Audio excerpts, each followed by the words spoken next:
로마서 5장 우리 1절 말씀부터 11절 뜻을 생각하시면서 우리가 암송한 구절인데요, 다 같이 읽어 보시겠습니다. 그러므로 우리가 믿음으로 의롭다 하심을 받았으니 우리 주 예수 그리스도로 말미암아 하나님과 화평을 누리자. 또한 그로 말미암아 우리가 믿음으로 서 있는 이 은혜에 들어감을 얻었으며 하나님의 영광을 바라고 즐거워하느니라. 다만 이뿐 아니라 우리가 환난 중에도 즐거워하나니 이는 환난은 인내를, 인내는 연단을, 연단은 소망을 이루는 줄 알미로다. 소망이 우리를 부끄럽게 하지 아니함은 우리에게 주신 성령으로 말미암아 하나님의 사랑이 우리 마음에 부은 바 됨이니 우리가 아직 연약할 때 기약대로 그리스도께서 경건하지 않은 자를 위하여 죽으셨도다. 의인을 위하여 죽는 자가 쉽지 않고 선인을 위하여 용감히 죽는 자가 혹 있거니와 우리가 아직 죄인 되었을 때 그리스도께서 우리를 위하여 죽으심으로 하나님께서 우리에게 대한 자기의 사랑을 확증하셨느니라.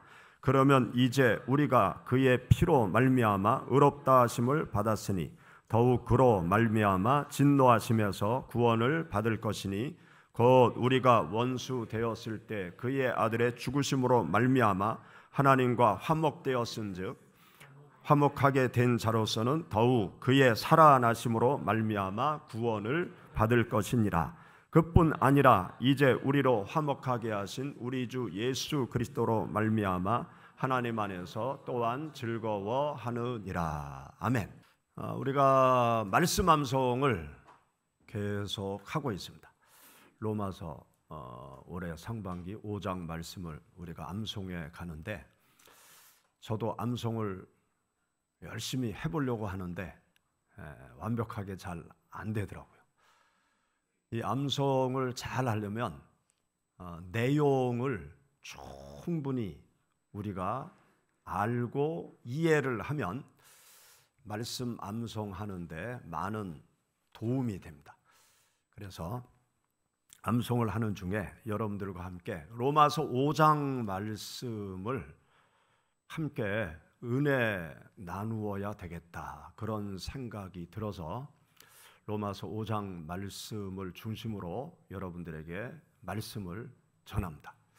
우리가 함께 암송하고 있는 로마서 5장 말씀을 보면 가장 많이 나오는 단어가 있어요. 그게 뭐죠?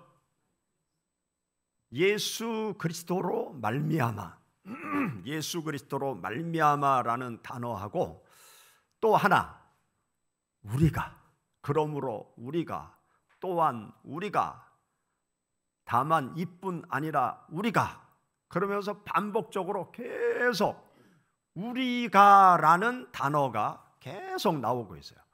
예수 그리스도로 말미암아 우리가 이렇게 됐다. 그러면서 계속 로마서 말씀은 두 가지를 강조하면서 우리들에게 교훈을 주고 있습니다. 예수님과 우리, 예수님과 우리 사이에 깊은 연관성이 있다는 사실을 우리들에게 상기시켜 주는 거죠. 매 구절마다 예수 그리스도와 나와 무관한 사이가 아니라 예수 그리스도와 내가, 예수 그리스도와 인생들이, 예수 그리스도와 인류가 깊은 연관성이 있는데 그 연관성 속에서, 관계 속에서 예수님께서 우리 인생들을 위해서 어떤 일을 하셨는가, 예수님께서 인류를 위해서 어떤 일을 하셨는가, 그것을 우리들에게 가르쳐 주고 있어요. 우리가 함께 읽은 여기 본문 말씀에 보면 예수님께서 어떤 일을 하셨는가 하면 죽으셨다는 거예요. 우리를 위하여 죽으셨다. 그것을 계속 말씀해 주고 있습니다. 여러분, 우리가 함께 읽은 본문 말씀 6절부터 우리 10절의 말씀 읽어보시죠. 우리가 아직 연약할 때 기약대로 그리스도께서 경건하지 않은 자를 위하여 죽으셨도다. 의인을 위하여 죽는 자가 쉽지 않고 선인을 위하여 용감히 죽는 자가 혹 있거니와 우리가 아직 죄인 되었을 때 그리스도께서 우리를 위하여 죽으심으로 하나님께서 우리에게 대한 자기의 사랑을 확증하셨느니라. 그러면 이제 우리가 그의 피로 말미암아 의롭다 하심을 받았으니 더욱 그로 말미암아 진노하심에서 구원을 받을 것이니 곧 우리가 원수 되었을 때에 그의 아들의 죽으심으로 말미암아 하나님과 화목하게 되었은즉 화목하게 된 자로서는 더욱 그의 살아나심으로 말미암아 구원을 받을 것이니라. 아멘. 여기 보면 예수 그리스도께서 우리 인생들을 위해서 죽으셨다. 예수 그리스도께서 너를 위해서 죽으셨다. 예수 그리스도께서 나를 위해서 죽으셨다라는 말씀을 여기 기록해 놓고 있습니다. 죽음에는 여러 가지 종류의 죽음이 있습니다. 첫째는 자연사. 나이가 들고 또 늙고 병들어서 다가오게 되는 모든 사람들에게 다가오는 자연사가 있어요. 또 죽음에는 어떠한 죽음이 있는가 하면 이타적인 죽음, 희생적인 죽음, 그러한 이타적인 죽음이 있습니다. 제가 명절 지나고 라디오 방송을 듣는데 라디오 방송에 아주 안타까운 사연이 보도가 되더라고요. 어떤 한 직장인이 아마 주말 부부 같아요. 직장 생활을 일주일 동안 타지에 가서 열심히 하고 이제 명절 전에 집으로 밤늦게 승용차를 몰고 고속도로를 통해서 집으로 내려가는 도중에 저 앞에 보니까 트럭 하나가 전복되어 있는 거예요. 그런데 휙 지나쳐 가면서 보니까 그 전복된 트럭 안에 운전자가 있는 걸 발견하고 그 전복된 트럭을 지나서 갓길 한 10여 미터, 20m 그 갓길에 세워놓고 이 전복되어진 차 속에 있는 운전자를 구하기 위해서 그 트럭으로 오는 중에 어떤 일이 생겼느냐, 뒤에서 대형 트럭이 달려오는 거예요. 대형 트럭이 달려오면서 봤는지 어떻게 됐는지 이 전복된 차를 들이받았어요. 전복된 차를 들이받으면서 밀려가면서 구하러 오는 사람도 덮치고, 그래서 전복된 차의 운전자도 죽고 구조하러 오던 승용차 운전자도 그 자리에서 죽고 말았어요. 너무너무 안타깝더라고요. 그 영상을 보는데 너무너무 안타까운 거예요. 그 죽음을 맞이한 아내, 그 아내가 기자한테 어떠한 이야기를 하는가 하면, 우리 남편은 다시 살아나도 그와 같은 상황이 되면 또 차를 세우고 사람을 구조하러 갔을 것이라고. 그 아내가 그렇게 얘기하는 거예요. 그러니까 평소에 그 남편이 아주 선하게 살고 아주 다른 사람에게 좋은 일을 하고 어떻게 하면 다른 사람을 도와줄까, 그런 마음을 가지고 늘 생활을 했던 거예요. 딸이 3명이 있더라고요. 딸 3명이 있는데 그렇게 갑자기 그렇게 사람을 구조하려고 하다가 그만 죽고만 아주 가슴 아픈, 우리 사회의 등불이 될 만한 의로운 죽음에 대한 이야기를 들었습니다. 우리가 살아가면서 나 아닌 다른 사람을 위해서 희생적인 죽음의 길로 가는 분들이 계시면 우리가 정말 애도를 표하고 또 존경의 마음을 표하게 될 수밖에 없죠. 우리 대전에 현충원이 있습니다. 현충원에 가면 수많은 죽음이 있어요. 그 현충원을 제가 가끔 둘레길을 돌려고 가는데 그 현충원 묘역을 확장을 계속해요. 확장을 하면 그 확장된 그 공간 안에 금방 죽음들이 가득 차는 거예요. 그래서 거기가 이제 너무 다 또 포화 상태니까 옆에 납골당 건물도 져서 이제 납골당에도 모시고 그렇게 하는데, 그 현충원에 가보면 수많은 의로운 죽음들을 거기에서 만날 수 있습니다. 세월호 사건 때 아이들을 구조하려고 하다가 순직하게 된 그 의로운 교사 또 의로운 일반인들의 죽음이 현충원에 모셔져 있어요. 또 뭐 소방 공무원 이런 일을 하면서 시민을 어려움 가운데서 구조하려고 하다가 순직한 그런 분들의 죽음도 거기에 모셔져 있습니다. 그리고 6.25 전쟁 또 그 전에 독립투사, 나라의 민족의 독립을 위해서 일제시대 때 독립운동을 한 분들, 또 6.25 전쟁 때 자유민주주의 한국을 지키기 위해서 전쟁터에서 쓰러져간 많은 그 순국 영렬들의 죽음이 거기에 모셔져 있어요. 그 묘역에 가보면 절로 고개가 숙여지고 또 나라를 위해서 또 많은 사람들을 위해서 순직한 그분들께 고개가 숙여지죠. 이러한 죽음을 우리는 의로운 죽음이다 그렇게 얘기를 합니다.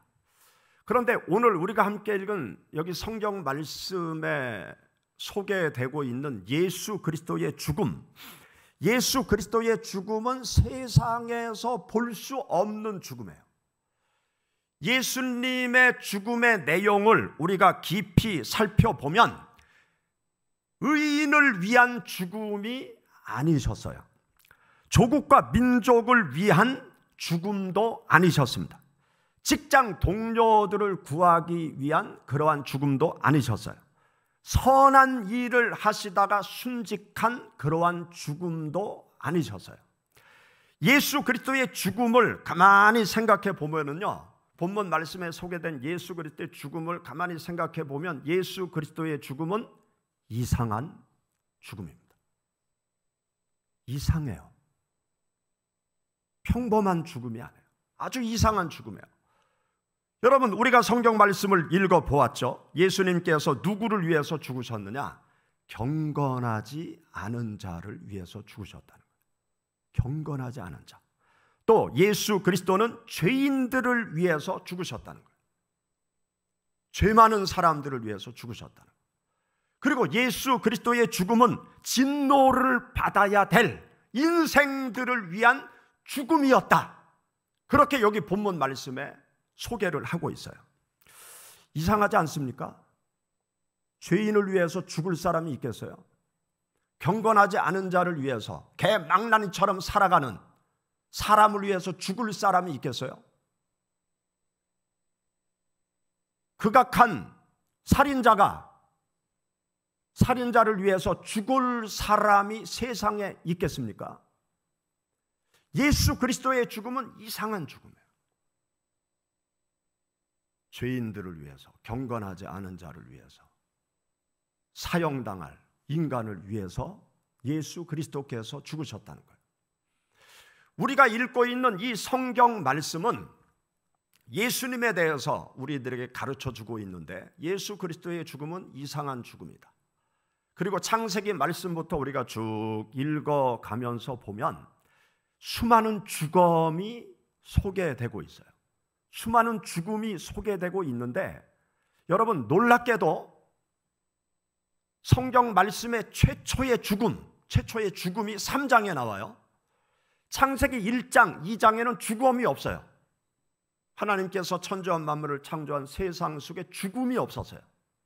아담과 하와도 죽지 않을 존재로 하나님께서 창조하셨어요.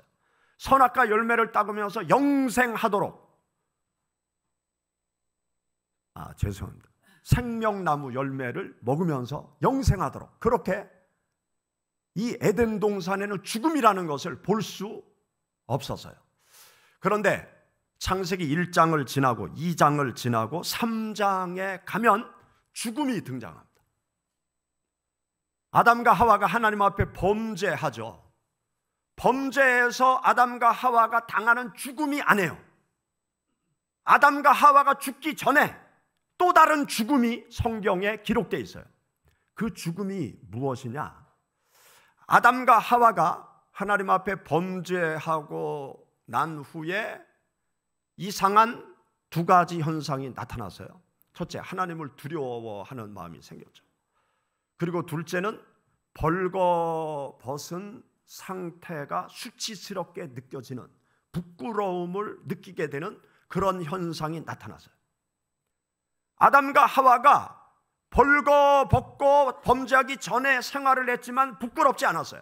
그런데 범죄한 이후에는 부끄러운 생각이 들어서 그들이 나뭇잎으로 옷을 만들어 입었습니다. 그런데 나뭇잎으로 만들어 입은 옷이 얼마나 가겠어요? 그러니까 하나님께서 아담과 하와를 불쌍히 여기셔서 아담과 하와에게 무슨 옷을 만들어서 주셨습니까? 가죽. 그런데 가죽이 나무의 열매처럼 달리나요? 가죽을 얻으려면 어떻게 해야 됩니까? 짐승을 죽여야 되는 거예요. 짐승을 죽여야 가죽을 얻을 수 있는 거죠. 아담과 하와를 위한 하나님의 은혜 속에 무엇이 담겨져 있는가 하면 짐승의 죽음이 담겨져 있어요. 여러분 같이 성경 말씀 찾아보시죠. 창세기 3장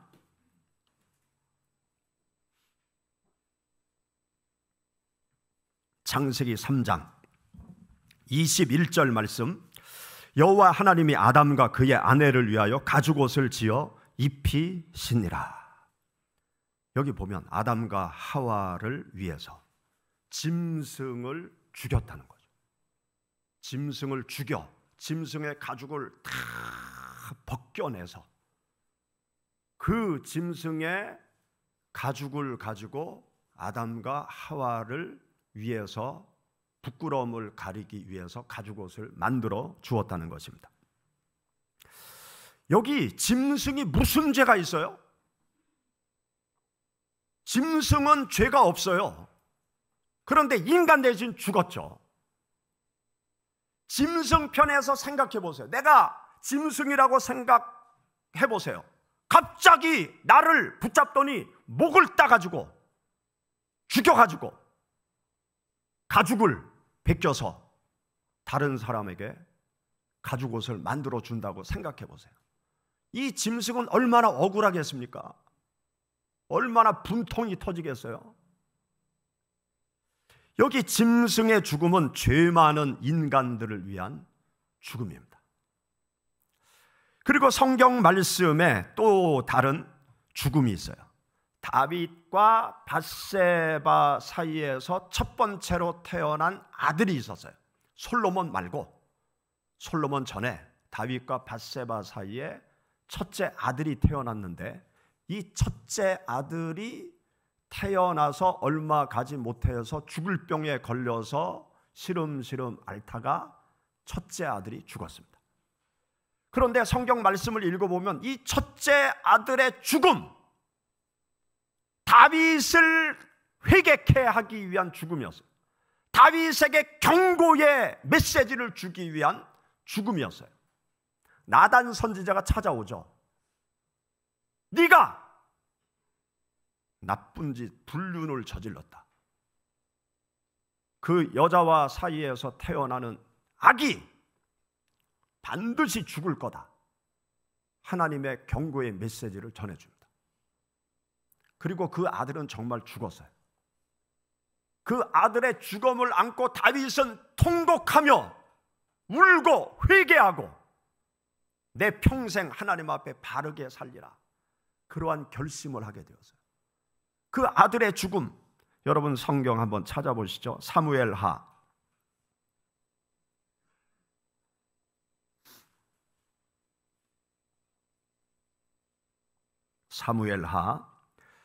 12장 10절 말씀부터 12절 같이 봉독하시죠.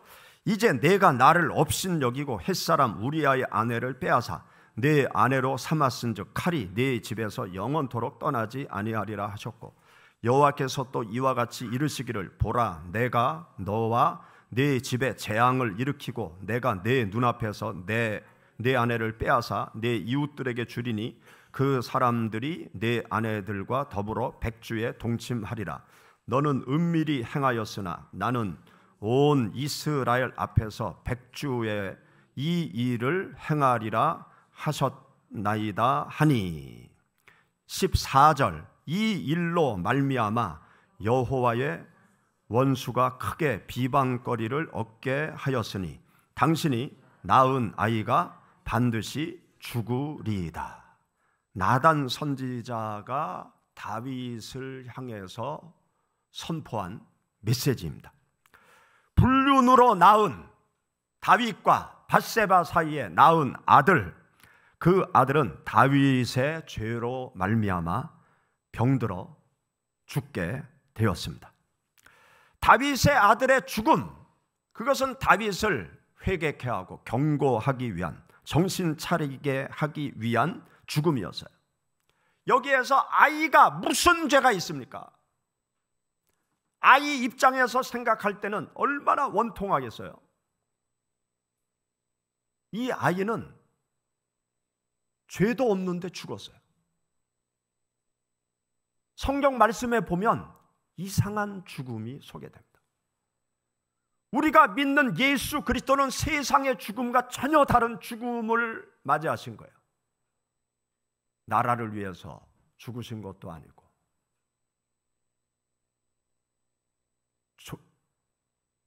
의인들을 위해서 죽은 것도 아니고, 예수님은 경건하지 않은 자를 위해서 죽으시고, 죄인들을 위해서 죽으시고, 진노를 받을 그 사람들을 위한 죽음이 예수 그리스도의 죽음인 것입니다. 예수님께서 빌라도 법정에 서서 재판을 받으셨어요. 빌라도 법정에 서서 재판을 받으실 때 마지막 최후 판결을 빌라도가 내릴 때 어떤 일이 있었느냐? 빌라도 총독의 아내가 전날 꿈을 꿨어요. 꿈을 꿨는데 어떤 사람에게 너무너무나 괴롭힘을 당하는 꿈을 꿉니다. 그리고 꿈에서 깬 그 아내가 빌라도 총독이 예수라는 사람을 재판한다는 사실을 다 알고 있었기 때문에 뭐라고 얘기를 하는가 하면 예수를 죽이지 말라, 그런 얘기를 해요. 그리고 그 말을 듣고 빌라도가 법정에 서서 마지막 판결을 내리는데 정치적인 판단을 내려요. 정치적인 판결을 내립니다. 유대인들의 종교 지도자들, 정치 지도자들이 군중을 성동해서 예수를 죽이려고 끌고 온 거예요. 그래서 빌라도는 이 이스라엘을 잘 다스리고 통치하기 위해서는 이스라엘 지도자들의 말을 들어주는 것이 현명한 거예요. 죄와 관계없이 그렇게 하는 게 현명한 거예요. 그런데 살려주려고 했는데 군중들이 그렇게 얘기하고 또 아내는 살려주라고 얘기를 하는 거죠. 그러니까 군중들이 요구하는 것과 자기의 판단, 아내가 조언한 얘기, 이 두 얘기 사이에서 정치적인 결단을 내리는데 어떻게 하는가 하면 그날 십자가에 처형할 한 강도를 법정에 데리고 옵니다. 그 사람이 바라바를 세워놓고 또 예수를 세워놓고 이스라엘 지도자들 또 이스라엘 군중들에게 선택하게 해요. 당신들이 이 시간에 선택을 해라. 당신들이 선택하는 사람을 내가 풀어주고 당신들이 선택하는 사람을 내가 십자가 처형을 하겠다. 그때 이스라엘 군중들은 뭐라고 얘기하느냐? 바라바를 풀어줘라, 예수를 죽여라, 그렇게 얘기해요. 빌라도는 예수가 죄가 없다는 사실을 알았어요. 종교적인 문제밖에 없다는 사실을 알았어요. 로마를 향해서 항거하는 사람이 아니라는 것을 알았어요. 그래서 풀어주려고 하는 거죠. 그런데 정치인이기 때문에 정치적인 판결을 내리는 거예요.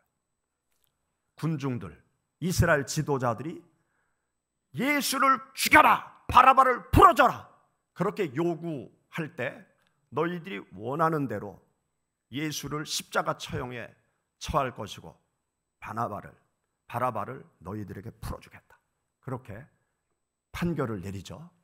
여러분들, 이 상황 속에서 우리들이 생각해 봐야 될 것이 있어요. 그게 무엇인가 하면 바라바의 입장에서 생각해 볼 필요가 있어요.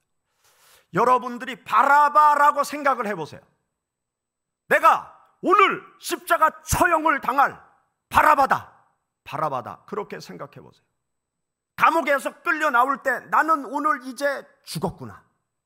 그런 생각을 가지고 감옥에서 끌려 나왔을 거예요. 그런데 상황이 돌아가는 것을 보니까 이상한 거예요. 자기를 처형시키려고 하는 게 아니라 지금 이상한 상황이 벌어지는 거예요. 그리고 군중들이 여기저기서 소리치는 모습을 보니까 아주 깜짝 놀랄 그런 말들을 막 하는 거예요. 여러분들이 바라바라고 생각을 해보세요. 내가 바라바다. 그런데 그 법정에 섰는데 막 군중들이 뭐라고 그러는가 하면 예수를 죽여라! 바라바를 풀어줘라! 그러는 거예요. 그때 바라바인 나는 마음이 어떨까요? 오, 내가 오늘 죽지 않고 살 일이 생길 수도 있겠구나. 그 마음 속에서부터 얼마나 희망의 불꽃이 막 활활 타오르겠습니까?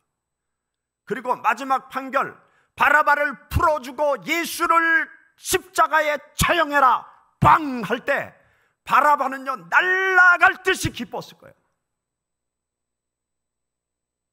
내가 죽는 줄 알았는데 다시 살게 되고 감옥에서 영원히 풀려난다는 사실 앞에 얼마나 기뻤겠습니까? 바라바는요 예수님 때문에 살게 된 거예요. 바라바는 그날 죽을 사람이었는데 예수님이 대신 죽고 바라바가 살게 된 거예요. 이 기가 막힌 사연의 사건이 우리들에게 무엇을 말씀하고자 하느냐? 죄 많은 우리 인생들이 예수님 때문에 살게 되었다는 거예요. 예수 그리스도께서 경건하지 않은 자를 위해서 죽으시고, 예수 그리스도께서 죄인된 나를 위해서 죽으시고, 예수 그리스도께서 지옥에 떨어질 나를 위해서 죽으시고, 내가 지옥에서 천국으로 가는 놀라운 환희와 기쁨의 축복을 예수 그리스도로 말미암아 우리 모두가 얻게 된 것입니다. 여러분, 예수 그리스도께서 이 세상에 오신 것은 죄 많은 인생들을 위해서 오신 거예요. 경건하지 아니한 개망나니처럼 살아가는, 내 멋대로 살아가는 나를 위해서 예수 그리스도께서 이 세상에 오셔서 나 대신 형벌받고 나 대신 죽음의 길로 걸어가신 분이 예수 그리스도십니다. 예수 그리스도의 죽음은 세상의 죽음과 전혀 달라요. 이상한 죽음이에요. 죄인을 위해서 죽으시고, 경건하지 않은 자를 위해서 죽으시고, 진노받을 인생들을 위해서 죽으신 죽음, 그 죽음이 예수 그리스도의 죽음인 것입니다. 여러분, 사순절 기간을 지난 수요일부터 시작하고 사순절 기간을 우리가 보내고 있는데, 여러분들 사순절 기간 동안 예수 그리스도의 깊고 깊은 희생의 사랑, 그것을 깊이 여러분들 묵상해 보시기 바랍니다. 예수 그리스도의 죽음, 그 죽음이 나를 위한 죽음이라는 사실을 깊이 깨달으시기를 바랍니다. 그러면 우리가 예수 그리스도를 믿는 신앙의 길이 감사의 길이 될 수 있어요. 예수 그리스도를 믿고 따르는 것이 정말로 고맙고 감사해서 내가 자발적으로 자원해서 주님을 믿고 따르고 섬기고 또 주님을 세상 많은 사람들에게 증거할 수 있는 하나님의 사람이 될 수 있습니다. 매일 아침 여러분들에게 30초 사순절 말씀 묵상 영상을 보내드려요. 우리 장훈 목사님이 매일마다 열심히 만들고 있어요. 그걸 제가 이제 보내드리는 거예요. 여러분들 그 말씀 묵상 30초, 어떤 분은 그것도 길대. 요즘 영상에 모든 사람들이 이 유튜브 영상에 빠져가지고요, 집중력이 아주 급속도로 떨어진대요. 요즘 모든 사람들의 집중력이 8초래요. 8초. 금붕어가 12초. 그러니까 한 조금만 지나가면 이제 지루하게 느껴지는 거야. 그러니까 휙 끝내버려. 그러지 마시고요. 30초 매일 아침 그 성경 구절과 또 찬양 소리를 들으시면서 잠깐 말씀을 묵상하고 기도하시는 여러분들이 되시기를 바랍니다. 그러면 주님의 그 크신 은혜와 사랑의 의미를 그 어떤 때보다도 깊이 체험하게 될 것입니다. 그래서 주님을 믿고 따르는 분명한 이유를 가지시고 담대하게 믿음의 길 걸어가시기를 주의 이름으로 축원합니다. 같이 기도하시겠습니다.